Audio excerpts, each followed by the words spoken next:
Hello and welcome back to Pyramid Scheme, episode 1, our official first episode. I am one of your co-hosts, Austin, aka Pfhorbear, and joining me as always for the second time in a row, we're 2 for 2 now, Justin, aka Luminous Havoc. The striker titan with the knees. Yeah, the big knees. Justin, how are you doing, buddy? I'm okay. How are you, man? I'm doing great. I'm living my best life out here right now. I'm definitely not sad because my mommy moved away today. No, it's okay. I understand. Just a little sidebar, because people are gonna be like, what is that all about? My mother moved out of state, and it's kind of the first time that like my parents, either of my parents have ever been more than 10 minutes away from me. So it's a very weird feeling, but I'm excited for her. She's moving to New York. She has some really cool opportunities up there. Oh God, it's all going to be okay. Is basically what I've been saying to myself while I cry and rock back and forth all day. It'll be good. I am very excited about it. I'm excited to go and like play in the snow and stuff because I'm a Texas boy. It's only ever snowed here once, and it was 40 years ago. New York State, not New York City? Yeah, upstate New York, near Ithaca. Oh, upstate New York. Yeah. Oh, big expensive. She fancy. But anyway, guys, we are coming at you not live this week, but we are planning on starting to stream the episodes of the podcast live so that those listening can tune in while we do these on Thursday nights. And then if you can't be there with us live, that is okay because we are still going to be uploading the audio versions of the podcast. Just trying to knock out some housekeeping real fast. The topics on deck today, the things that we're going to cover, we're going to take a look at the TWAB, which is something that we're going to plan on doing every week, but there's some really good Trials info in here for us Trials of Osiris sweats. Me. Yeah, Justin, that's like Justin's forte. We are going to then pivot over to the dungeon controversy, I guess is the word for it, that was really prevalent last week. Of course, just 2 days or so after the first episode of the podcast went live, it was a great timing. Something happens, yeah. Great. Right, that's how it's always going to go. Something's going to happen tomorrow. We're going to also hit some of the hotfix patch notes, because there's not a lot of them.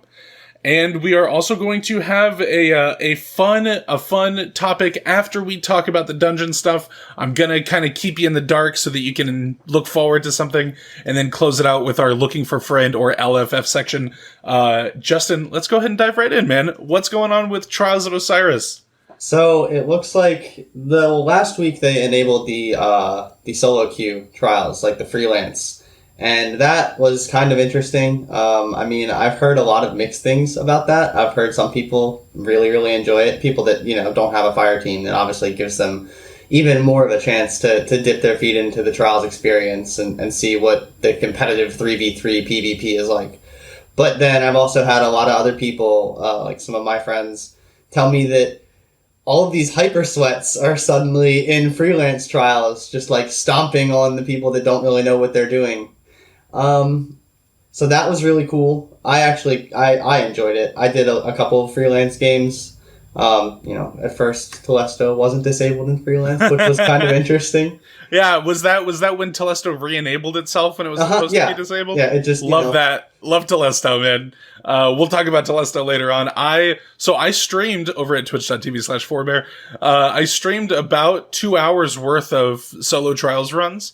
And like, I'm pretty good at PvP. I haven't been playing a lot, and I'm like adjusting some game settings and stuff, like all of these excuses, right? No, no, they're valid. But I wasn't able to get further than like 4 wins on a card, before I'd like lose my Mercy and then immediately lose the next game after that. It was like 4-game win streak was like the best I could do.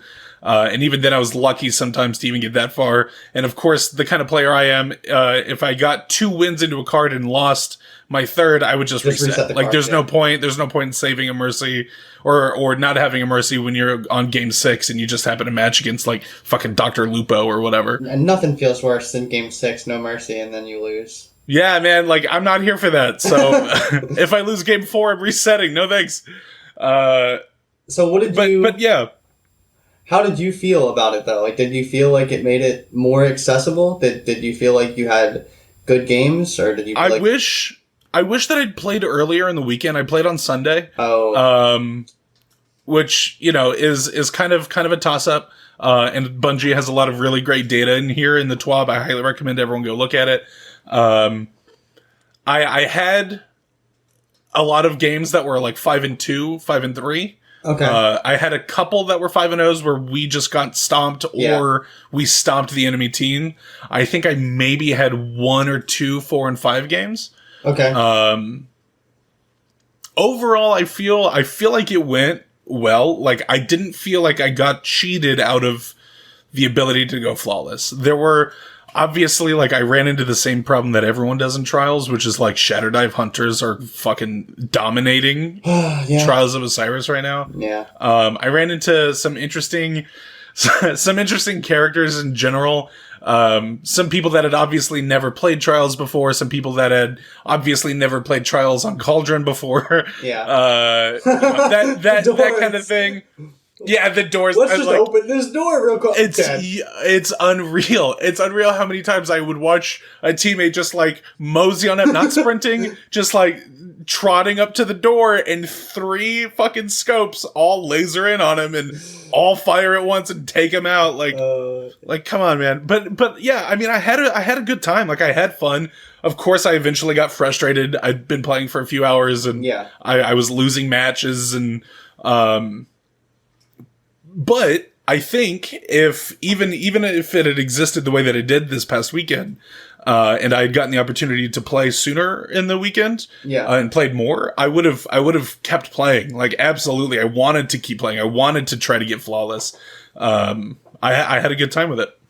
So, and then the fact that you had mentioned you didn't play until later in the weekend kind of segues into the other big point, is that next weekend it looks like they're disabling the flawless pool. They're making it so that instead of having the flawless pool, it's going to be not only card-based matchmaking, but overall weekend performance-based matchmaking. Okay. So they're going to be trying to match you up with not only teams that have similar number of wins on their card, but a similar number of wins for the entirety of the weekend. I mean, I think... So obviously we both read this separately beforehand. I think that sounds awesome. I think that it eliminates a lot of the problem. And like Bungie absolutely kills it with these TWABs, man. Like, there's so much really good data in here. Yeah, I love when people are like, they're not transparent. I'm like, I know. What? And then what they're are you like, talking about? Here's a fucking graph, brother. Like, what do you want from me? I think that they did a really good job of breaking down, like, hey, here were the positives that we saw from having the flawless pool around, and then here were obviously the drawbacks of it. They said that the biggest drawback that they're anticipating is slightly longer matchmaking times. Yeah. But like, matchmaking times were less than a minute, for most players across the board. Mm-hmm. The only players that had issues finding matches at all were duos on Sundays, I guess. Okay. They were looking at about, close to 2 minutes for matchmaking times. Which even still, that's really not bad. But I can totally appreciate getting antsy, especially if you're on that game 6 with no mercy. Just like holding your breath, hoping that it goes okay. But I know it's not the same kind of game, but I mean, like, go play Smite. Like, you've got to wait for like a certain, like, it's like set times for you to like queue into a game. Like, no, absolutely. Like, homie, go play either of like the 2 existing Halo games right now, the Master Chief Collection or Halo 5.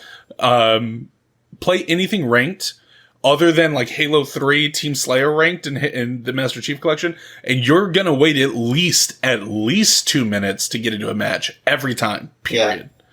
And then you're still getting into matches that are like super lopsided because the player pools aren't big enough. Like, homie, be excited that you have 100-second matchmaking times and not 6-minute matchmaking times. It goes both ways with them removing it though. Like, I'm not worried about the matchmaking times, but like, so, because I went flawless once this weekend, and first of all, the flawless pool, like, most of the people that I play trials with, it kind of, once we go flawless, like, I'm like, hey, all right, like, let me hop on my hunter, and they're just like, no, I don't want to do that, and I'm just like, okay, and so then I'll load in by myself, and like, It is pretty rough. I did a couple freelance games in the flawless pool, and it was okay. Like, there was kind of a, it was a grab bag. I did a couple of regular matchmaking games, and, like, I was running into, like, the same 3 dudes, like, twice every, like, 5 games.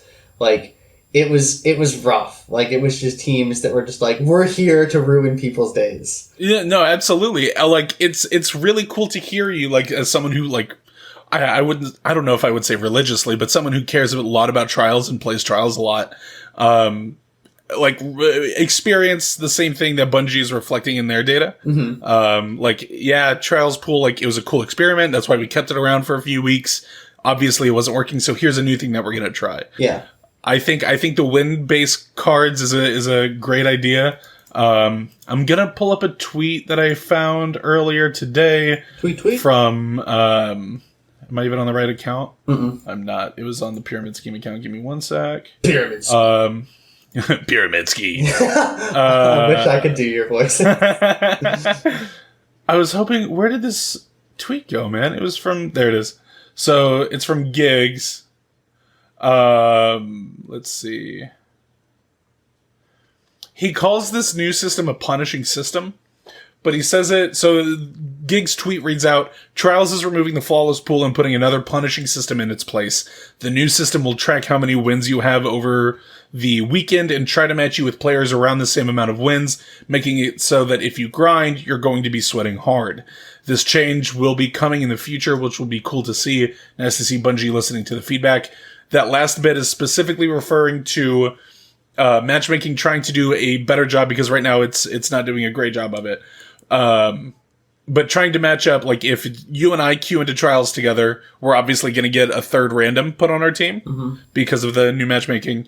A lot of players that are going in without a full fire team are facing full fire teams. So Bungie's going to try to get it so that you are more likely to run into another team that is not a full fire team. Yeah. And then full fire teams fighting against full fire teams. They said that they don't have a specific release date for it yet, but that they're targeting at the earliest season 16, so the Witch Queen. Okay. Which is a bummer, and it's not a bummer. I'm excited to see that they're doing this at all. It would be better if it was now. Yeah. But it'll be cool. Did they say anything? I honestly don't remember. Did they say anything about freelance sticking around? I did not see what it freelance. No, we are looking at running freelance occasionally for the remainder of season 15, but are still trying to determine what feels right. We will let you know. Okay, cool. So, like, the paragraph I just read was from this section. That's cool. So I guess freelance probably isn't going to stick around this upcoming week. Well, there will be no trials this upcoming week because of Iron Banner. I hate that. That upsets me quite a bit. Why? I mean, I get it because, like, player population was low in both playlists when they were both active. But, like, that's lame. Give me trials. I just want to get good at PvP. There's always, dude, sometimes survival feels sweatier than trials. Dude, fuck survival. I've tried, I don't know how many times to get unbroken. I am currently like to hit legend in solo, solo in survival, and I get so close. Like, the closest I've ever gotten was like a 4100 out of 5K. I'm at like 45 right now. And, like, fuck me, dude. It is a grind. Yeah, if I had a solid fire team to run it with on a regular basis, it might be different. But, like, it's just every now and then I'm just like, oh, like, let's hate myself right now. Let's play a bunch of games of comp. Like, I can't wait to be sad for 2 hours. Yeah, it's really, it's something. But, kind of going backwards, I think that the new preferential matchmaking system they're shooting for is going to be... So this is the point I want to make, is the flawless pool is a good idea. But the range of players that can get into the flawless pool goes from anywhere between, and KD really doesn't matter. I'm using this as an example. Anywhere from someone that has a 1.1 to someone that's got a 5.0. So, right. The ceiling for that pool is so high that I feel like the chance that I'm going to run into some dude that's like, oh, like, I've never been killed in Crucible before is higher. I feel like having the win-based matchmaking is going to be better at getting me teams and people that are closer to my skill level. Sure. Do you know what I mean? I feel like it'll hone in on that just a little bit. I feel like I have less of a chance of running into, and it remains to be seen, but I feel like I have less of a chance of running into like a 3-stack of Shadow Diving Hunters that are just running like 2 main ingredients and a Felwinters, and I'm just like, okay, like, great. No, 100%. I think that the wins thing is a good idea. I know I can appreciate why Giggs himself is like worried about like, well, I can't like grind trials now and just get like engrams and stuff. This is encouraging people to continue their cards, like to go flawless multiple times in a weekend. But like even Bungie like points out the fact that like going flawless gives you better stuff than not going flawless. Yeah. Like why wouldn't you want to do that? Give me that 7 shards. I mean, for like for PvP mains, like, homie, go earn your end game level resources and stuff, man. What are you I doing? mean, I don't have to buy them anymore. Right. But cool. I mean, yeah. So that's kind of where Trials is at. I'm excited to jump back into it a little bit more. I guess next weekend, since obviously this weekend is an Iron Banner weekend. Yeah. Or actually, is it going live on Tuesday? Am I reading that wrong? Hold on. They talked about it at some point in here, didn't they? When Iron Banner was going live, I could be wrong. I actually don't see it. Let's see. Next week, Iron Banner. Okay, so there should be trials this weekend then. That's exciting. Yeah. Okay, cool. I was totally wrong about that. I'm an idiot. Well, don't say that. Okay, cool. I mean, yeah. I mean, Trials sounds exciting. I'm super into the idea of getting in and getting to experience. Hopefully earlier too in the weekend, since I'm off tomorrow. I might be grinding some solo queue trials. Oh, it is Friday. Yeah, that sounds super exciting. Cool. Well, Trials is gonna be a fun time this weekend. Have fun. Yeah, no, I'm not gonna go flawless again. You can watch that happen live at twitch.tv/Pfhorbear. Pfhorbear. Get your chaperone out. Yeah, no shit. I have a, oh no, I don't remember what it's called. It's the Crucible shotgun. I can't remember what it's called. Retrofuturist? Yes, thank you. I have a Retrofuturist that I like a lot. It's not a particularly great roll, but I enjoy using it. It's a lightweight frame. That's the most important thing. Right. Okay, cool. So let's move over to the hotfix. Destiny 2 hotfix 3.3.1.2. Let's see how many. There are 4 little sections in here. Do you want to like switch off? I'll read the first. You can read the second. I'll do the third. You can do the fourth. Sure. It's very short. Figured we'd read it. So the first section is activities for Nightfalls. We have changed how mini screams from the festering rupture modifier are networked to give a more consistent experience. This should prevent mini screams from burrowing into the ground and ending otherwise perfect Nightfall runs. And in competitive, Trials of Osiris and other match-made activities should no longer trigger baboon errors if players quit between rounds or during a hard wipe. So, Justin, you actually have more to talk about this than I do because I have not had the chance to do any of the Grandmaster Nightfalls yet this season. Mini screams. The mini screams sound and look really cool, but I have seen some rumblings on Twitter that they were like ending perfect runs. So I guess because of the networking that they're talking about, like they would literally like disappear. Like, I would see one spawn, and then it would be gone. And I'd be like, did anyone kill that mini screeb? And then it would just be like, dead. And I'm like, oh, okay. I guess he just, warped through time and space to get to my feet. So, I mean, it's a really cool concept. Like, I actually was very excited that just, that's such a different modifier. Do you know what I mean? Like, that's absolutely. Literally, like, adding, like, a little new enemy into the game almost as a modifier. Like, that was really cool to me. If they can get them to work properly, I think it's great. Yeah, mini screams from burrowing into the ground. That is literally they would just like slip into the cracks and like get underneath the floor because of how small they were. it was pretty rough. That's ridiculous. That sounds insane. I would be so mad if I was just killed by a scream that like the game couldn't handle its fucking networking paths, and all of a sudden it was at my feet. No, that's not dope. That's not very chill of you, Bungie. Okay. You wanna?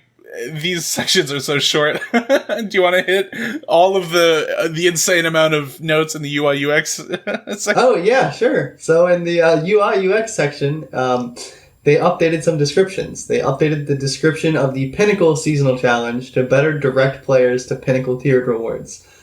I'm curious to see. I haven't booted up the game yet today. You said this went today. Yeah, this patch went live today. I don't know which seasonal challenge they're talking about. I'll have to look at it because, like, I do know that, like, I've had a couple new people try to play with me, like, people that I've kind of, like, brought into the fold, and they're just, like, they don't know what to do, and they don't know what gives them good light, like, good light level loot, and I'm just, like, run some strikes? Like, I just play Crucible. Oh my god, real quick, like, quick tangent. So, Justin and I ran 3 Vogs to try to get me and another friend of ours, Vex Method Classed. I guess most of that group doesn't have it yet. No, it's just you guys. Oh, cool. Love that. So the third run, I was like, man, I have a hunter that I could run, but it's only like 1275. And we did it. The funniest thing that happened during that run was the fact that I could not stay, like, I was getting one tapped by Atheon. I could barely do damage to enemies. Like, Atheon would like turn and look at him and he would just die. Right. Just from his gaze. A little bit of Atheon's glass would shimmer in the right angle and I would evaporate. It was I had a legendary engram drop on the ground randomly for me, and because I was using my 1330 weapons on that hunter, the power level increase, it was 8 power levels. Like my overall power level went up 8 power levels because of a chest piece I got, which I think was 60 power levels higher than the one that I had on. Absolutely unreal. But yeah, so that's it for the UI and UX section. So let's move on to the best section. I was gonna say, better that you handle this one for the comedic purposes. So for players who aren't aware, maybe you're new, maybe you found this podcast on accident. If so, I'm so sorry. There's a weapon of legend. When Bungie says become legend, really what they mean is become Telesto. The Telesto has its own section in this patch notes. And it reads as follows. Telesto fixed issues. Damn it, I messed it up. Fixed some issues with Telesto. Editor's note, restart the clock, which is just like it has now been 0 days since Telesto broke the game. No longer attaches to allies, will instead impact and detonate. Love it. Bolts can no longer be shot and destroyed. I can understand, like, if it's giving them networking problems, I can totally understand. Yeah. And just, like, otherwise breaking the game. And then reduce the bolt lifetime from 10 seconds, which is insanely long, to around 5 seconds when spawned on the environment. Proximity to enemies still detonates. What is around 5 seconds? Don't they set the amount of time they live for? They're like, you know what? It's like, sorry, but this is as good as we can do with Telesto. Much like Pocket Infinity in Destiny 1, we should not have put this in the game. Do you understand? Do you, like, know? And I know that there's some stuff that I'm unaware of. Because I saw that Telesto break like, honestly, I see Telesto breaks the game now, and I don't even look at it, because I'm just like, yep, okay. It probably did. Right. So, I don't know about the attaching to allies and stuff. I don't know if there's a different purpose for why they're changing it, but I saw a clip earlier in the week, or last week, where dude was covered in Telesto from his teammate, and Hunter golden gunned him, and the Telesto ate the golden gun. Yeah. The projectile was like, no, like, you're hitting me, not the player. And so he just tanked the shot, like, no worries. It was unreal, like, the health benefits it gave you, and, like, even in trials, especially, like, if you were a good player that can like successfully bum rush somebody, like ape someone real hard with a shotgun. What's that? Imagine being able to do it when two teammates have shot Telesto all over you and you cannot receive damage. Yeah. Like, no, dude, no way. That's insane. So those are the fixes that have come to Telesto. They are in the game now. That patch is live. Justin, do you want to finish off our little hot topic? Jesus. Hot fix? Our hot fix discussion with the abilities section. Sure. So, abilities, they really just fixed two general things. So they fixed an issue that allowed allied players to be damaged and frozen by Diamond Lance, which I am upset with, because my one buddy uses Diamond Lance, and every time he creates one, I try and grab it and throw it at someone. And then they fixed an issue where more Sentinel Shield super energy was being drained by the Scorn Sniper attacks than intended. So I guess I don't really run Sentinel like that. Like, I run Bubble if I'm going to be on Void. But I suppose when you were guarding the snipers from these Scorns were just eating your super energy, which, and that's not a fun time. No, I'm all about this. This feels like the only thing that's going to, I don't want to say improve, but have like an obvious effect, especially for players that run Sentinel Shield. I know it can be really useful in the Nightfalls and like the GMs. A lot of people will run the Banner Shield, so being able to take some more shots from those enemies is probably nice, and orb generation and all that kind of stuff. No, totally. I think this is great. Like, Bungie has consistently, I think for a few weeks in a row now, put out hot fixes that have fixed like problems with GMs, which is nice. Just goes to show you what kind of progress they've been able to make on their back end when it comes to updating the game. It's not like we're only getting one hot fix every 3 months anymore, which is super cool. Okay, so we are already about a half an hour in. We're going to touch this next topic fairly specifically, but we're not going to spend a ton of time on it because Justin and I are kind of on the same page with it, which is the dungeon controversy that kicked off 11 days ago, actually, or I guess 9 days ago was when Cosmo responded to the Reddit article. It's an interesting one. So I am struggling to remember exactly where the comment came from originally. I feel like it may have been in a TWAB, or maybe it was in an interview with somebody. It may have even been a Twitter response. I think it was Twitter. I'm pretty sure it was a Twitter response. Okay. So the original Twitter response was somebody asking about the dungeons that are included in the deluxe edition of the Witch Queen. For those who don't know, the base version of the Witch Queen costs $40. The digital deluxe edition is $80, which is $10 more than it was last year for Beyond Light. But on top of it, including everything that Beyond Light included, which is the expansion, all 4 seasons, so 16, 17, 18, 19, an exotic weapon a season early, an ornament for that weapon, emotes, like the whole 9 yards. It's also going to include 2 new dungeons, which is a part of Bungie's cool kickoff starting in December, which is every 3 months from December until the end of year 5, I think. What year are we in right now? Year 6? No, year 5. Fuck, I honestly don't remember. Until the end of the Witch Queen's year, up until Lightfall comes out, we are going to have a new piece of RAD content, so RAD content, raids and dungeons, every 3 months. So every season we have a new raid or dungeon, which means the dungeon kicking off in December with the 30th anniversary pack, the raid for the Witch Queen, and then a dungeon the next season, a reprised raid from Destiny 1, and then another dungeon after that. So we're getting in-game content every season, which is awesome. I'm super pumped about raids and dungeons. Like, give me more. The big controversy around this, right, is that the dungeons are going to be available later on. Bungie specifically says you can upgrade to the deluxe edition to access the dungeons. We will also add a separate access path in the future. So to clarify on this, Cosmo got on this Reddit thread and said, "Hey everyone, we've seen some debate about the new dungeon content and wanted to clarify how it will be delivered next year. If you get the digital deluxe edition of the Witch Queen, you will receive the expansion, all 4 seasons for the next year, and the 2 dungeons, like we said already. If you get the standard edition, you can still upgrade to the deluxe edition to get the dungeons later. We will also be offering a separate way for you to purchase the dungeons in the future, but they will not be included in the season passes. We will share more info on this closer to when the content is set to go live." So Bungie sells each individual season for, I want to say $15 a season.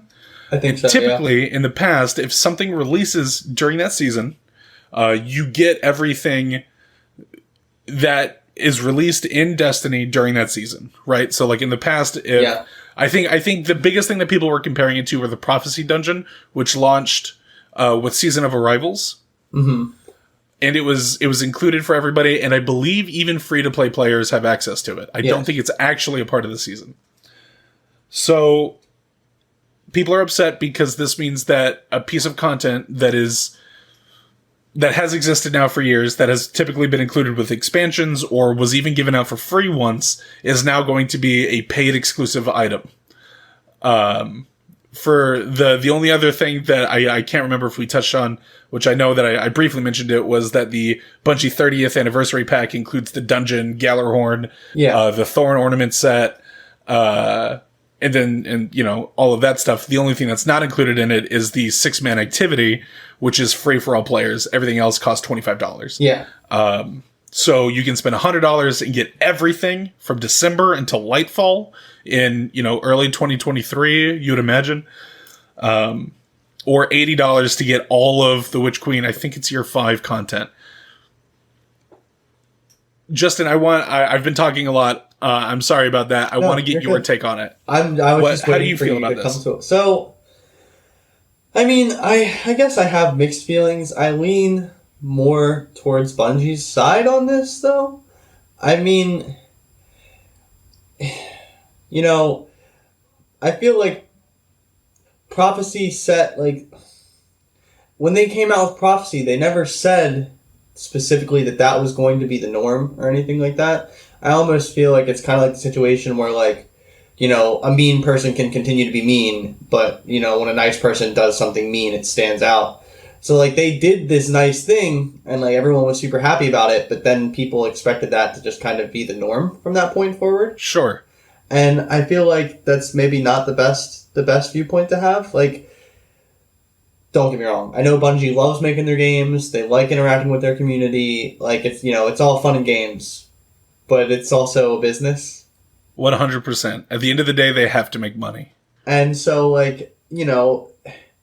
we don't really know what these dungeons are like. We don't know how many people are working on them. We don't know how extensive they're going to be. They could be really, really top tier content, and it could have taken a lot of manpower and resources for them to actually make these. So, expecting content for, I guess free is the wrong word, because people are upset because they feel like they're paying for the expansion. I don't have any issues with it per se. The only issue I have is the delivery of it. If they had stated very clearly from the get-go that it was going to be like that, I don't think people would have gotten as upset. But I think what happened is there was this confusion that had to then be cleared up. And so people kind of had in their mind that if they bought Witch Queen, they were going to be getting this content. And then you flipped it on them. So I don't really think there's any issues with it. Like you said, we're on the same page. I'm going to pay for it. Totally. I want the dungeons. I mean, that's the thing, right? I think so we very quickly mentioned it earlier, which is people sometimes complain that Bungie isn't transparent, and it's funny because I can totally see both sides of that coin. I think that they are plenty transparent enough.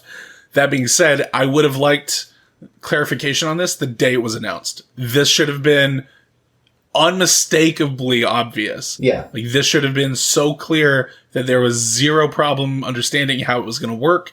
That expectation should have been set, 3 months ago when the Witch Queen was announced, and they announced all of this, annual content that's coming as part of the digital deluxe edition. And to be fair, they did say with the digital deluxe edition, it includes the expansion, the seasons, the dungeons.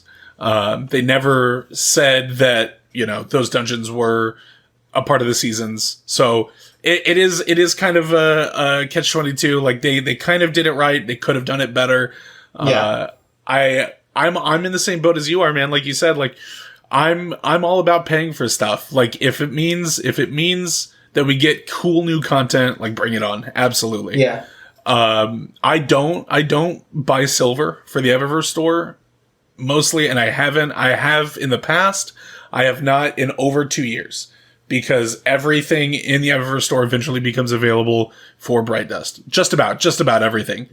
My Striker's Patience emote had to be bought with silver. But like I said, I did for a while. A couple years ago, I haven't since then. But I am putting my money where I want it to go. And Bungie's been, very clear about, like, this is what this is paying for. And I think that that's also the expectation, is that Eververse also exists. And that if you wanted to buy everything in Eververse for silver, it costs a ridiculous amount of money. And they continue to add content to that game. They are to the Eververse store. I think Bungie's doing the best that they possibly could with this. I understand people being frustrated, because when this came up, the conversation about vaulting happened like at the exact same time. So people are already people are upset that Forsaken's being vaulted, but like the Raid and the Dreaming City aren't. I don't know. I honestly don't remember if the Shattered Throne is being vaulted or not. I would hope not. I mean, it's attached to the Dreaming City. I feel like it's not, right? I feel like they're vaulting the Tangled Shore and everything tied to the Tangled Shore. Yeah. But again, like they're going to sell the Forsaken pack, which is going to include the Raid. No, of course, it's going to include the Raid and the dungeon. There's no way they would sell just that Raid by itself. Where's Spider going to go? Oh, he's not going anywhere. He's gone. He's bye-bye. I don't know if you've been keeping up with the lore, Justin, but the Spider's recently been asking the Drifter to get him the fuck out of the Tangled Shore, because Marasov wants to kill his ass. I'm just curious to where, like, what are we going to do with our mats? Where are we going to go? Rahul is going to be our new mats vendor. Really? Where did that? No, they said it in a TWAB when they announced that Forsaken was being vaulted. So 3 weeks ago? Yeah. Okay, I didn't really pay that much attention to that one. No, that's okay. But yeah, I mean, it's nice, like that functionality's not going anywhere. But I can appreciate the frustration around the vaulting. I am 100% on board that I think it's good for the game. I think it's really good for the health of the game. People try to compare Destiny to like World of Warcraft in that regard. We're like, well, WoW doesn't vault anything. It does. WoW has vaulted a bunch of content, including in-game level content.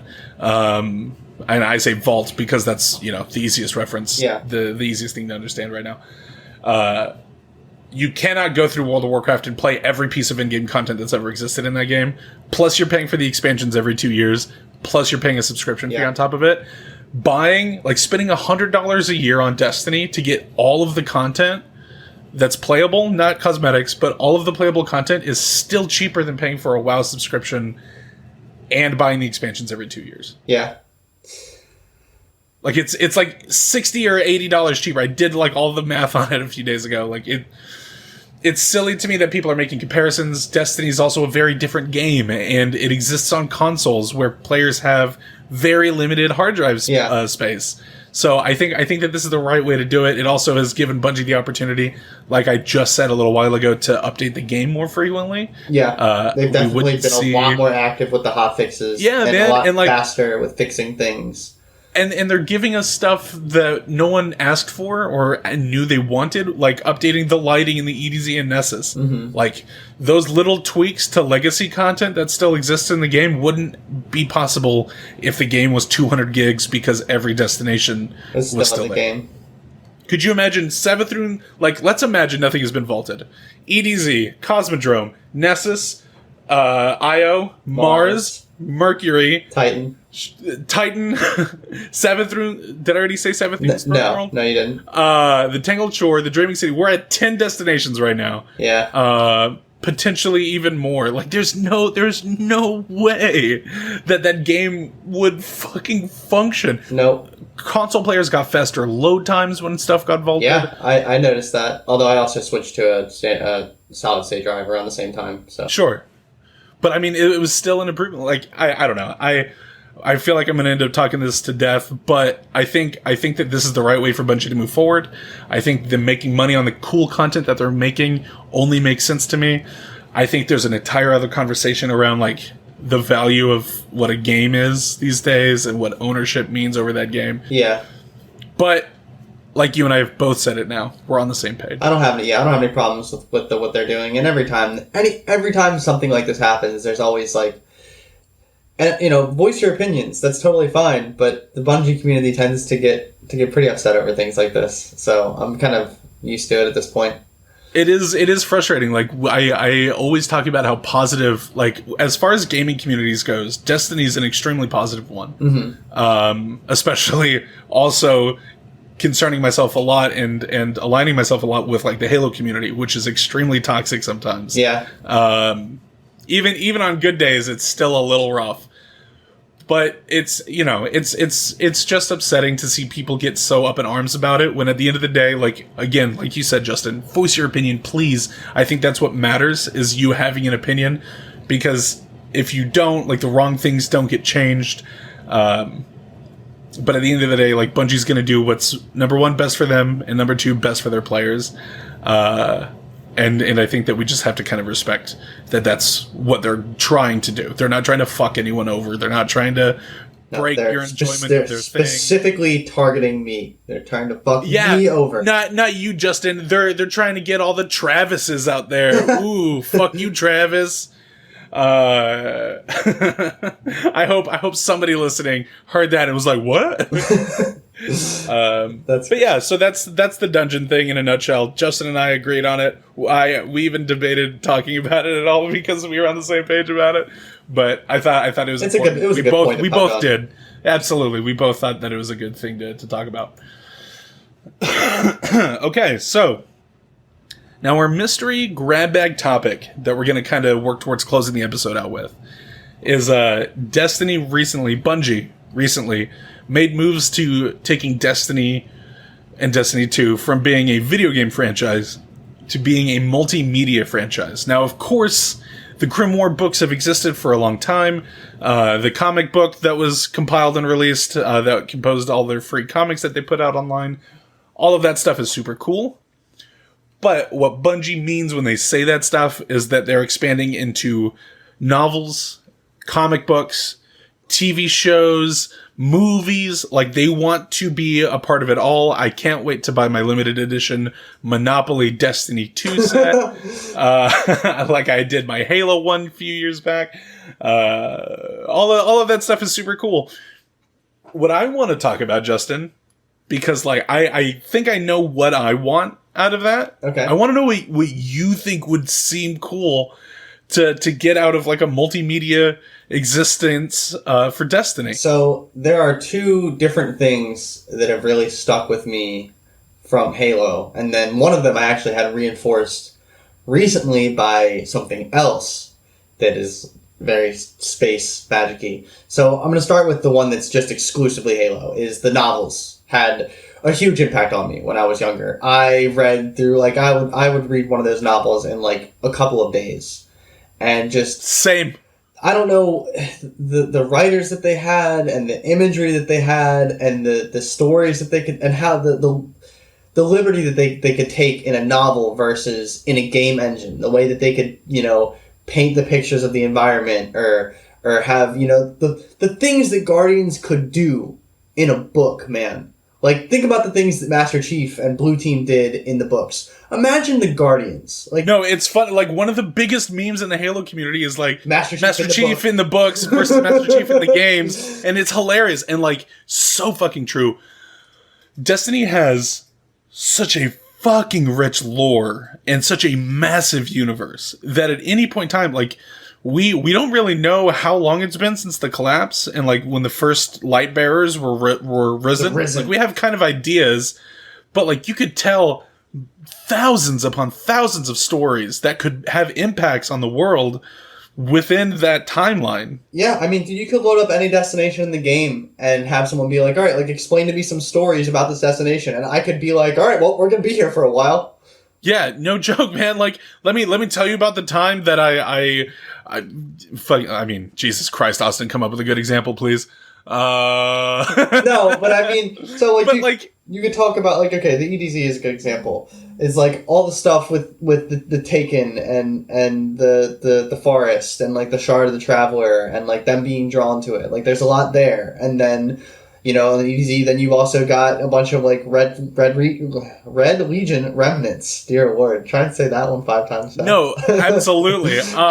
Like all 100%. Please continue. I'm sorry. Or you could, you know, or you could look at the Fallen, and you could go down the rabbit hole about their story and how there used to be different houses, and now they're kind of under one. And you know, there's just, like I said, you could load up any destination and point in any direction and find something that you could talk for at least 20 minutes to 30 minutes about.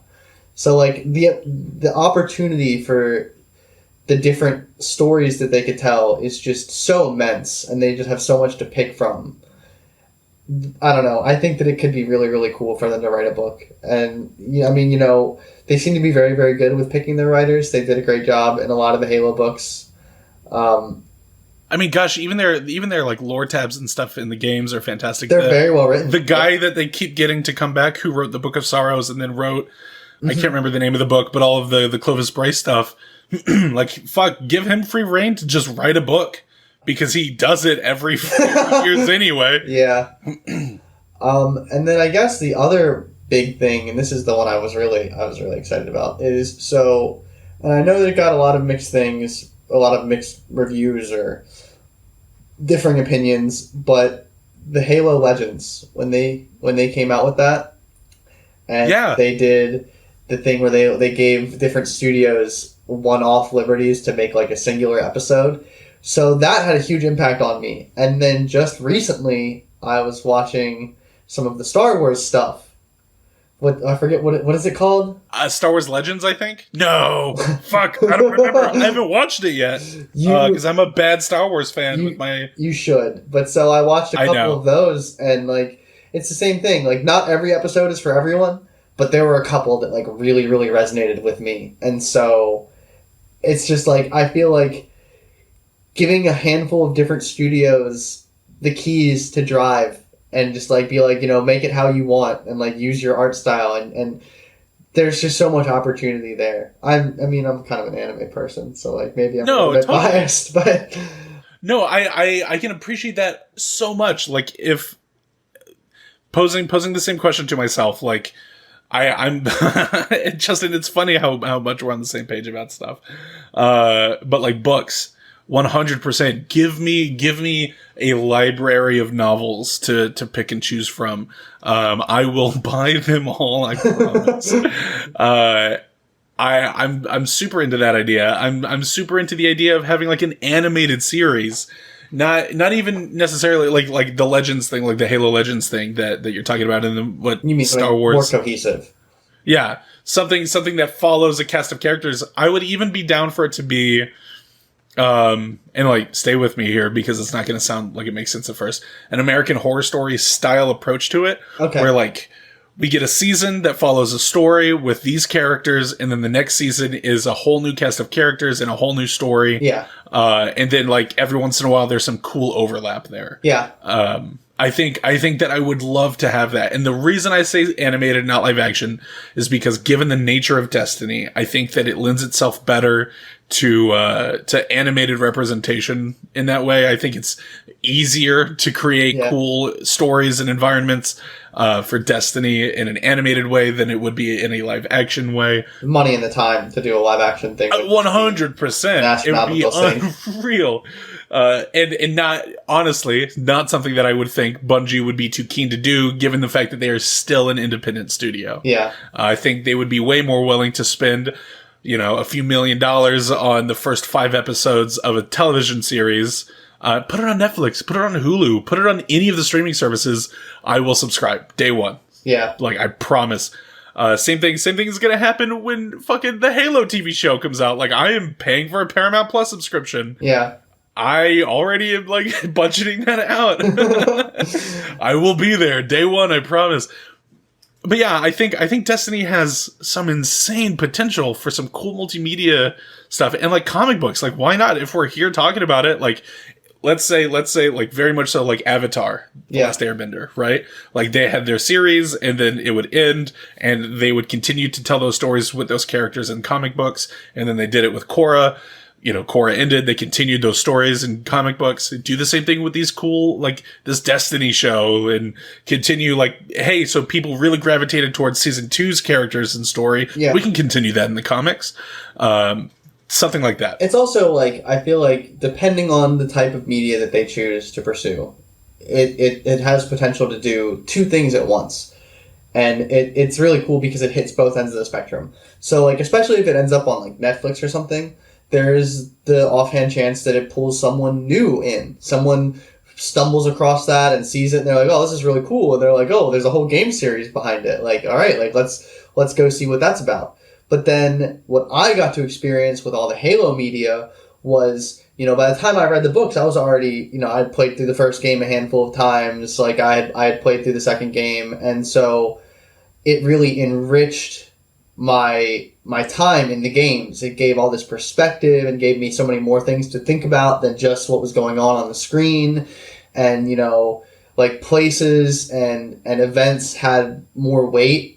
Do you know what I mean? And, yeah, 100%. And so I feel like it could do both of those things. It could bring new people in, but it could also heavily enrich the experience of someone who's, like, a Destiny person. Absolutely. You see it now, and more so since, like, 343 took over. But you see it a lot with Halo. Like, I reference Halo so much on this podcast, it's almost like I enjoy it. Yeah, almost. I mean,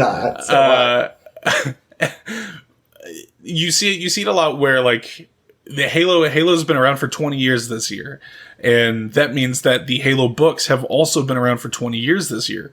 The first novel, Fall of Reach, came out in October of 2001. It came out less than a month before the game did. My childhood.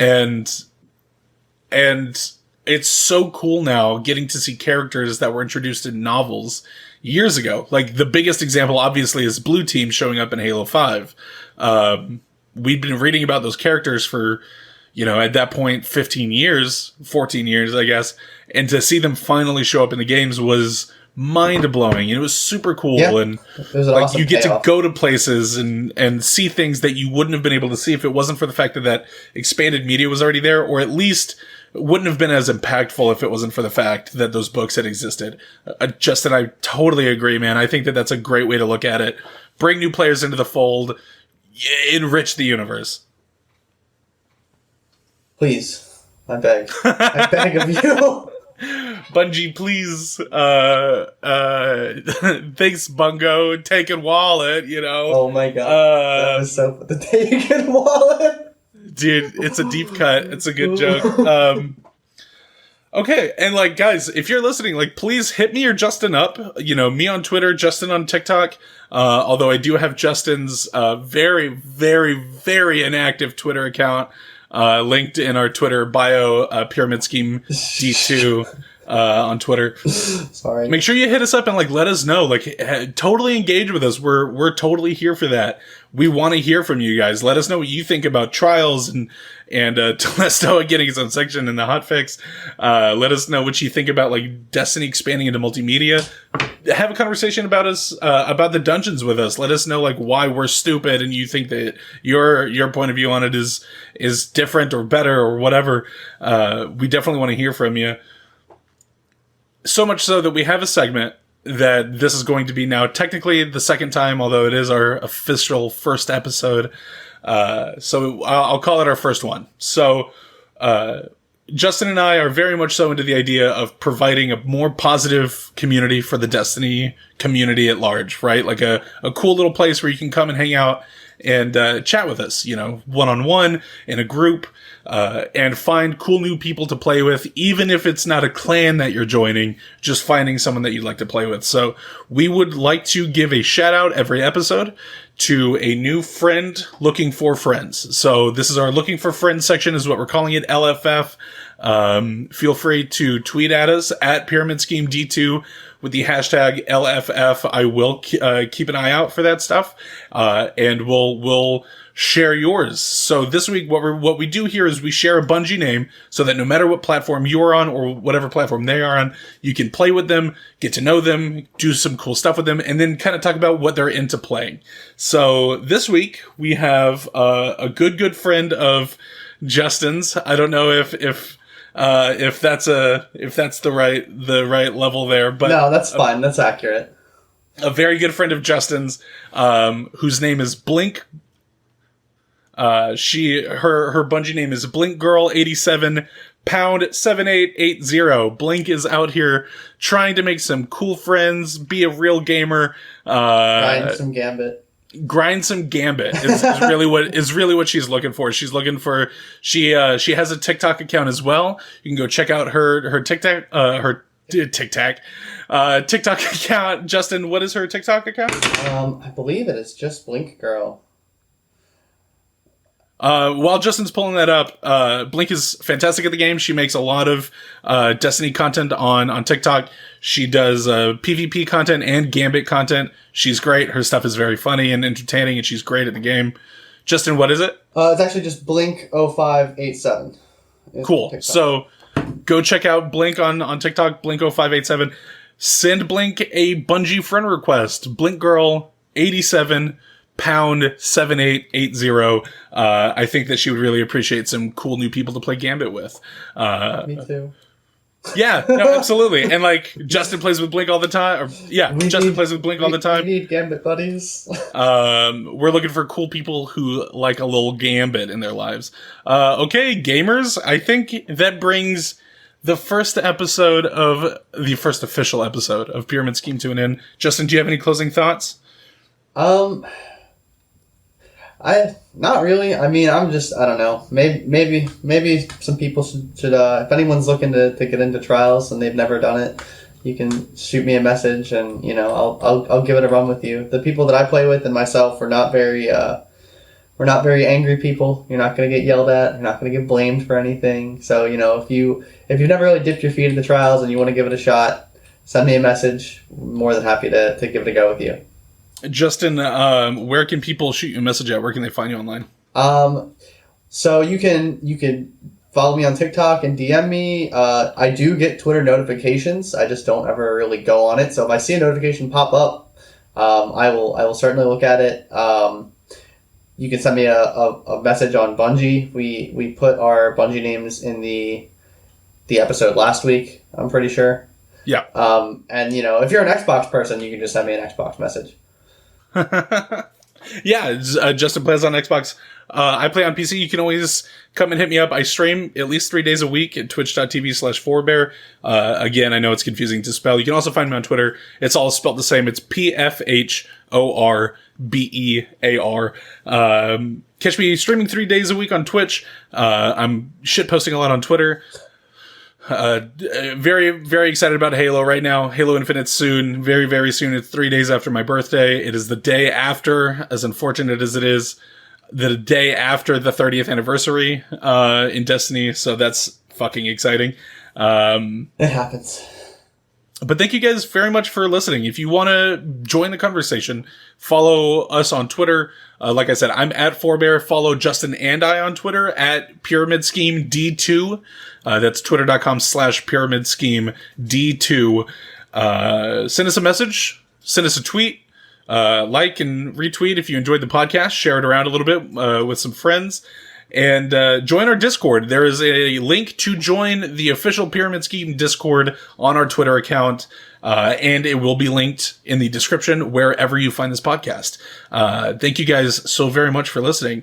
We love you very, very much, you sexy, sexy gamers. Until next time, thank you Bye, guys. for listening to Pyramid Scheme.